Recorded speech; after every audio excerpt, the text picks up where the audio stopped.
You also appeared in The Invaders in a couple of episodes. Talk to me about the difference between those two shows in terms of theme. They both had a loner as their central character, and what it was like working against David Janssen and Roy Thennis. Well, David's character, and of course always the women that I played, because I played different women. First I was his lawyer's daughter, and then the lady with the daughter with the rabbit with the thing. For me, it was always a personal joy to act with David, because just to be together was fun, and we liked to work together, and we brought out good things in each other. I said to Quinn Martin, who's a producer of The Fugitive, David is so funny, which nobody really knew. I said, why don't you do like an arsenic and old lace? I mean, here's this guy who's got to be on the run, you know, to save his own life. And then he winds up with like two old ladies, you know, who have got bodies everywhere. Because I thought, you know, it's silly not to take advantage of his charm. But Quinn didn't. I mean, he was right. He was protecting the franchise there. Roy's character was really removed, you know. Okay, so you know, the difficulty you're going to have with interviewing me is that all of my memories, the joys, are really with the people I was with. You know, I mean, half the time I don't even remember what the hell the stories were. I mean, I've done over 1,000 television shows, you know. But I mean, what I really remember about The Invaders, it was the first time I ever had lamb shank, and I played a stripper, you know, so that was fun. And Roy and was married to Lynn Loring. Then we had more laughs, you know, over lunch than anything. If you want to ask me about the show and the themes, I'd really have to look at them again. Well, that's okay, because, I mean, people can look up the themes. Yeah. What we do care about is your experience, yeah, which only you can give us. What about the fact, just what you mentioned before, you play different roles on several series. You would come back and then, like 1 year later, maybe play a different role. What is that like, playing in a series that has, you know, characters already established, but you're playing a completely different character? What is the challenge of that? Well, for me, it's easier because I know everybody. You know, so then it's just a matter of creating another character, but it's not the nerves, you know, that you've got coming into a new situation. And you just take that piece of material and do that piece of material with no reference to who you were before. Okay. I always thought it was fascinating to see an actor come into a show that he or she had been on before, playing a whole different character. Well, I mean, I tell you, every year I did Naked City and Route 66. Rent, done, okay, everything else was fine. Never played the same people. They didn't have that today, like they do today, where you know, you have running characters that come in and out, and I mean, that's a nice way of not having to make somebody a regular and give them all the juice you give a regular, you know. You did the FBI with Ephraim Zimbalist. Oh, I did so much fun with Ephraim. You know, first of all, when you did FBI, nobody knew it. I knew it. I don't know how the hell I knew it, but I know everything, you know. The FBI used to run a check on you to make certain that nobody worked on the show that would embarrass the FBI with a record or something like that. There was a guy on the set, and I said, so I guess I passed because I'm here. He said, well, you live in a building with, and he mentioned a gangster who lived in my building. He said, but otherwise you're fine, you know. Now, nobody knew he was an FBI agent. I knew he was an FBI agent, because what the hell is he doing there? He's not holding a light. He isn't putting a powder puff on me, you know. And since I knew about it. But Ephraim and I used to break each other up, and we had this terrible thing where we could not behave.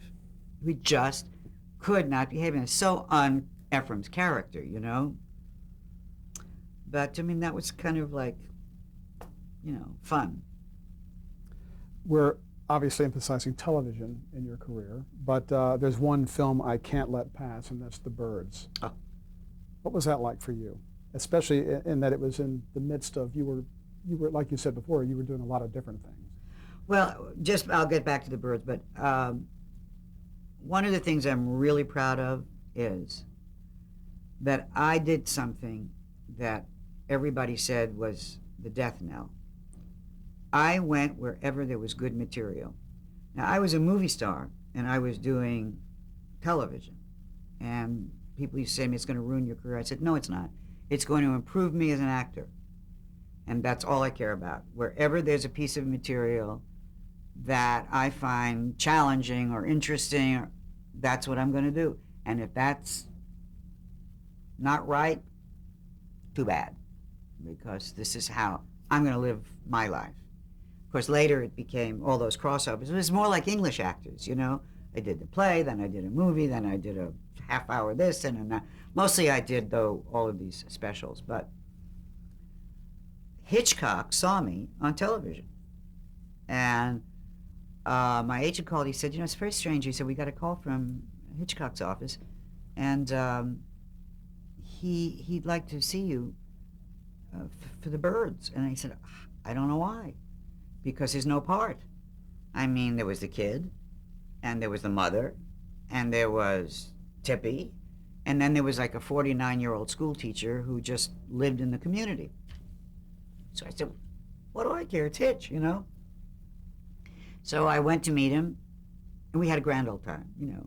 And he said to me, what do you look like without all that hair in your face? I said, well, I guess I look like a bald fellow. So he said, well, this is a part of a 26-year-old school teacher. My agent swallowed a cigarette. He just liked me, so he rewrote everything. And then I did a makeup and hair test. And Tippy and I were together. And, you know, brunettes, it's a lot of power on the screen. So if you're going to put a little blonde and a brunette side by side, boom, you know, if you're being photographed kindly. So Hitchcock got nervous, and he was going to let me go. He told somebody else to do it because he was such a coward. And meanwhile, I go for wardrobe, and they're giving me like Virginia Mayo's wool pants with a pair of wool pants underneath, and a sweater and a jacket and a this and a that. And I arrive on location, and nobody had fired me. I didn't even know I was supposed to be fired. And Hitch says, well, she's here, you know. And then the cameraman said to me, I have to apologize to you now for what I'm about to do to you. So I said, I don't care, you know, I'm an actor, fine. And I wasn't at all intimidated by Alfred Hitchcock. I found him so divine. And, you know, I'm very bawdy. I mean, I've been a good girl, but, you know, I can go pretty good. But it's funny, you know. So I made him laugh. I made him, and, you know, he loves those things that are just like a little dirty, you know. And if I was quiet or something, he'd say, oh, you know, you're too well behaved today. I don't like that, you know. And he would do these awful. I said to him one day, hey, Hitch, can I change a line? He said, you mean sweet Adeline? I said, he did these terrible. I wrote him down. I said, if you continue this, you are going to pay the price. And one day I sat on his lap and read them all back to him. I mean, people were shitting. You know, what is she doing to Alfred Hitchcock? But we had a divine relationship, you know. He signed me to a deal. I'm the only brunette. And I, again, smart like I was with Warner Brothers, I said, Hitch, I know you with the blondes, with the thing, you know. It's not going to work, but you want it on paper, okay. I said, but I'm putting it in that I have to consider it a lead. So when he was doing Marnie after the Birds, you know, he called me, wanted me to play the sister. I said, is the sister's name Marnie? I don't think so. I don't think that's the lead. I said, so I'll come and have lunch with you. But I was doing a movie somewhere. I said, they know I'm a leading lady. I don't know what your problem is, you know.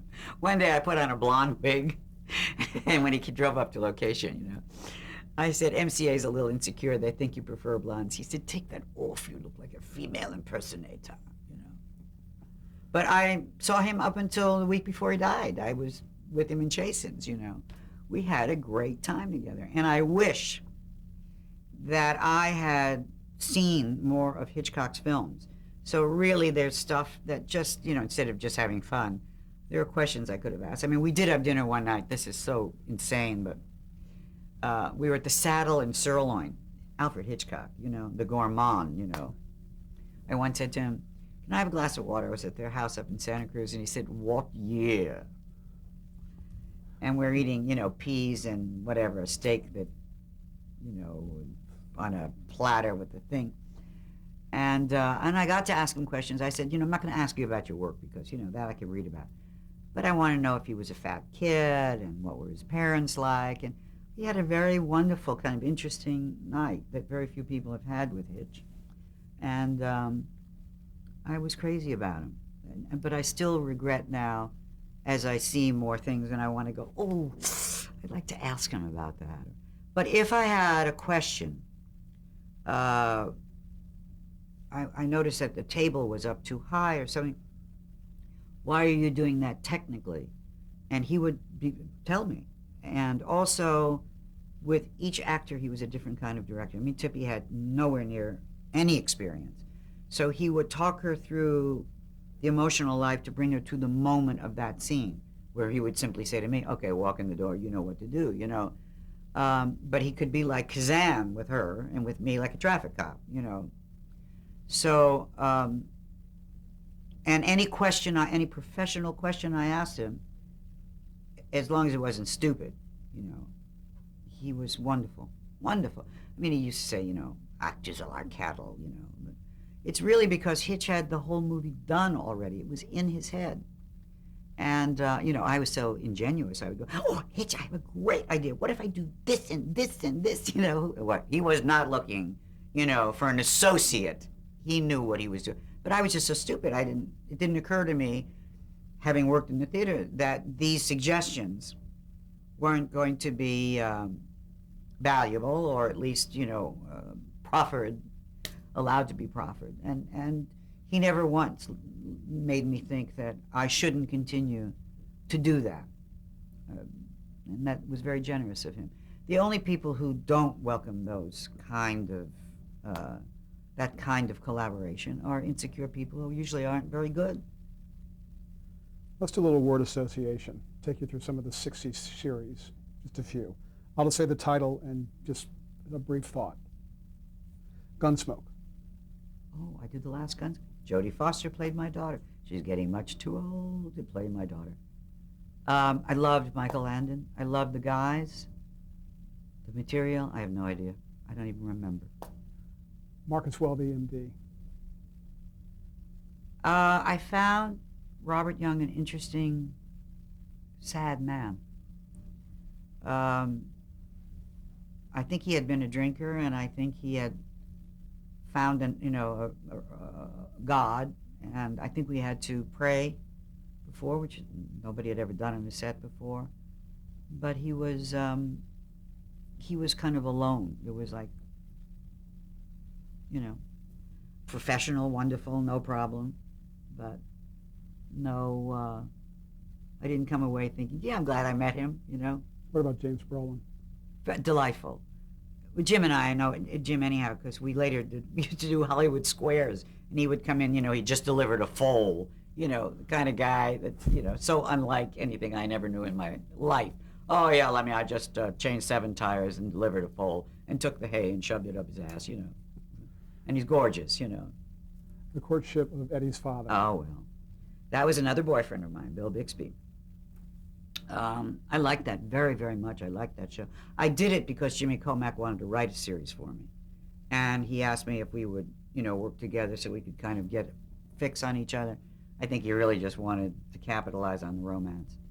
But Bill was a, real pro. Was a very interesting character. I liked her. And I loved the kid. I really loved him. He was a fabulous kid who needed a lot of loving. He didn't have a great life. Brandon Cruz. Brandon, yeah. I've talked to Brandon. Columbo. That was not a happy experience. And Peter is one of my oldest friends. I know Peter since I'm 14. Peter Falk. Yeah, Peter was a bad boy on that show. Peter had a deal to direct that was now in his contract. And I don't think they really wanted him to direct. Not this episode that I was doing. Eddie Albert was on it, and the director was a wonderful guy whose name I can't remember. Schmidt, I want to say Schmidt. And and Peter stayed home. That was the only thing he had to negotiate with, was not being present and making life uncomfortable for them. And I had no stop date, but I had another job because it was enough leeway, like 4 or 5 days, that it wasn't going to be a problem. And I, the first time in my life, needed the money.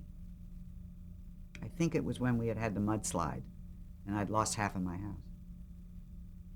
And Peter behaved really badly.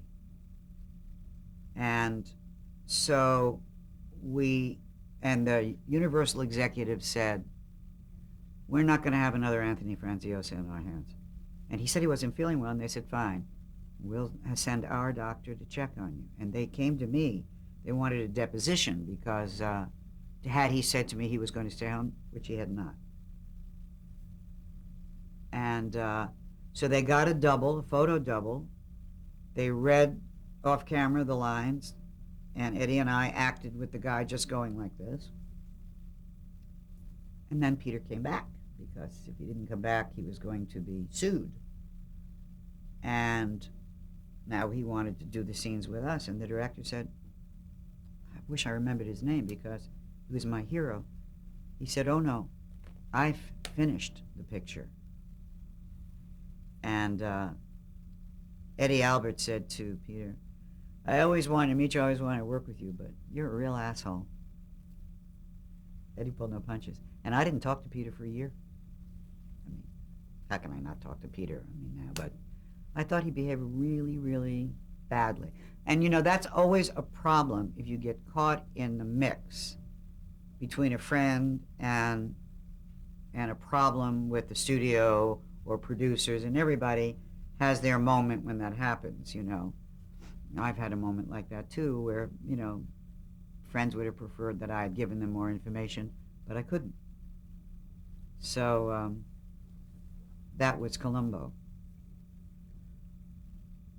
Jack Smite. Jack Smite, hero, good guy. Took a lot of balls for him to do that. A lot of balls. Bonanza. How was it working? This is a guy, the lead was all guys. What was it like for you? Oh, well, you know, for me, all guys, I'm a half a guy anyhow, you know. Anything, I love it. I don't really remember it. To tell you the truth, I don't remember anything about it.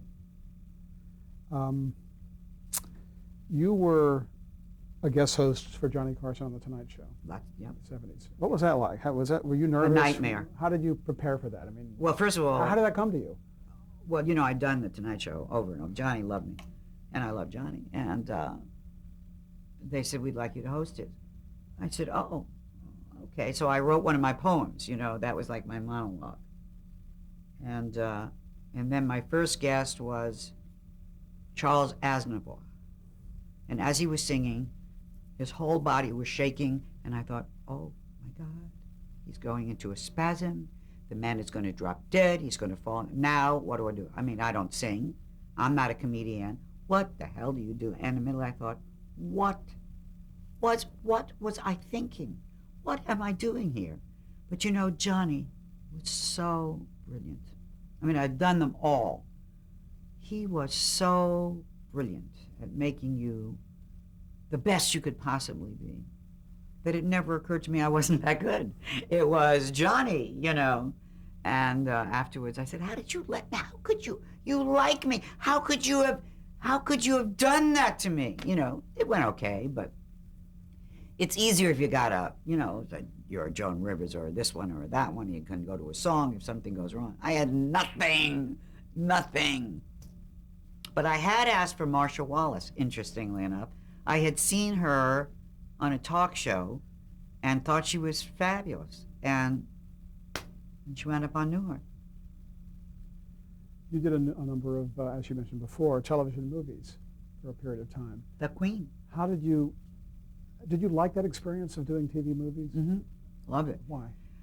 Because it was, first of all, it was usually very interesting material. You know, I mean, we did do good stuff. It was almost like it took the place of the Playhouse 90s and stuff like that. Every once in a while, you actually really got to say something, you know, put something good out there in terms of ideas. I like the discipline of going to the same place every day, and I had more to say. I had more input in these things, you know, and it started out that it was an economic necessity because, you know, when I was doing Newhart, nobody was getting the money that the kids are getting today. You know, car hops made what we were making, and so I needed to supplement my income by doing something that really, really gave me a paycheck, you know. And so I started doing movies for television. I didn't want to do movies because they took too long. That's 3 months, 4 months. We didn't have that kind of hiatus. And then after a while, they started writing them for me, you know. What ideas do you have? What do you want to put out there? And then I started actually writing them for myself at some point. 1972, the Bob Newhart show premiered. How did that come about for you? How were you cast? Well, first of all, I was trying to have children. So Tommy and I had decided, Tommy Gallagher, the Irish Prince, that I couldn't do movies anymore because we couldn't be all over the world. This is not, the next stage of our life was to be in one place and raise a family. And the original Dick Van Dyke show, they wanted me to play the wife.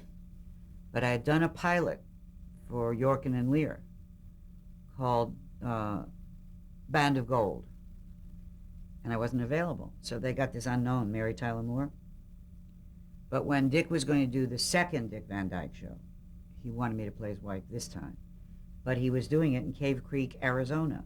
And I flew up there and I said, Dick, you know, Tommy said to him, I can understand you wanting to live in a lot of places, you know, but he said, could I take you to like the south of France before you decide this is really it? And it wasn't where I wanted to be. I mean, we were driving around. I said the national bird is snake, you know. I mean, it was so hot, I couldn't breathe, you know. I didn't want to. It was, again, being uprooted constantly. And they said I could fly back. It wasn't right. And I did The Tonight Show, and Bob was on. Johnny was the host. And Artie Price said, oh, my God. And Bob and I knew each other forever. But CBS wanted Bob paired with a television star, because you must remember Bob was a record star, but not a television star. So Artie's looking at the two of us, and he goes, perfect. CBS went, couldn't be better. So they called me in, and I loved Bob, and I loved his work, and I liked everybody. One problem. I was pregnant. It was an unhealthy pregnancy, and I knew I was going to miscarry. It was a little disconcerting that I came in like, you know, in a half a maternity dress. So we made an arrangement. Neither of us really wanted to do a show with about children, but if I got pregnant, we'd deal with it then, because I wasn't going to not, now at this point in my life, you know, give up that. And so I lost a baby just about, I think, 4 weeks before we started. I mean, the early shows, just my knockers are out, like, you know. Ginny Newhart was looking at me. I said, don't worry about it. They'll be gone. It's still, you know. And it was a wonderful, wonderful, wonderful, wonderful, wonderful experience. After 13 weeks, Bob wanted to quit because, I mean, he wasn't used to having to come to the same place every day, work that hard. They didn't know what was going on. But as we settled into it, it was one of the most joyous times of all of our lives. It's a wonderful cast. Intelligent, loving people, supportive of each other's talents, you know. We're still friends, all really friends. You know, you hear people say, oh, we're so friends. Bullshit. We are. And it was a wonderful, wonderful experience. I'm very, very glad I had it, and happy to have all those people in my life and the talented people, you know, behind the scenes that really were so important to all of us. The writing talent was extraordinary. The directors were great. You know, everybody went on to other things. that they should well be proud of. And it was great. And I guess probably one of the things I'll be most remembered for, though probably a blip in the great variety of things I've done. You've already spoke to some degree about the character of Emily, and that you sort of, I guess, came into some ownership of it after half dozen episodes or so. How did that continue in terms of your influence with how the character was written for you? That is, was it a free atmosphere for you No. to be able to go and give No. ideas? No, Or no, did you just... no, I can say that. No, Okay. no, no. And in fact, with Tarsus and Patchett, there was a real resistance. Not that, I mean, I never felt that I had that much to offer, but what I'm saying is that your whole being was material. What you were doing on the outside. Marsha was taking scuba lessons, that went in. This one was doing that went in.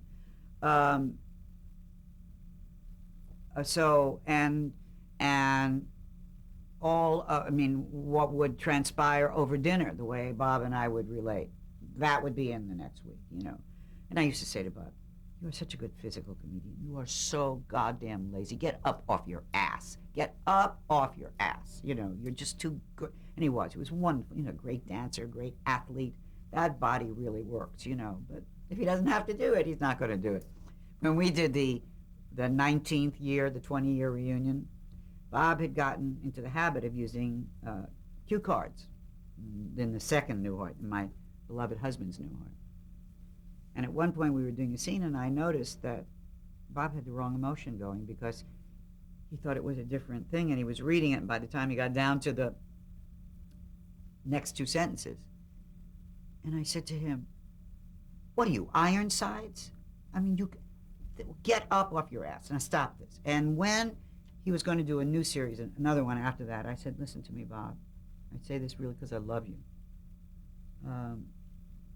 You're better than this. You know, you're really better than this. I mean, I'm not talking about we all write a thing down on a piece of paper. But Bob had gotten nervous for a while because he'd been ill about remembering lines. You know, he had gotten into that habit. And I didn't want him, he's too talented, not to be in the moment, you know. Okay. Do you feel like Suzanne Pleshette is closer to Emily than Bob Newhart was to his character Bob in real life? No. No? It's equal. Because Bob is much hipper than the characters he ever plays. He's been very smart about staying everyman. He's so bright. And she doesn't have to be on, you know. He and Johnny had that in common. You know, you can go out to dinner, which we often did, and talk about astronomy or business, whatever, and not have to do a joke, you know. So there's a lot about Bob and the underside, the darker side, that he will never present, never. And I know how to save certain pieces of, even when I do the Tonight Show or when I do a talk show or an interview, there's stuff I'm never going to put out there. It's just, it would be robbing my life, my soul, to say that everything's fair game. It isn't. So I would say that there's 75% of a lot of the truth of us, and then there's 25% that's really, really interesting. That ain't there. Let's change tape.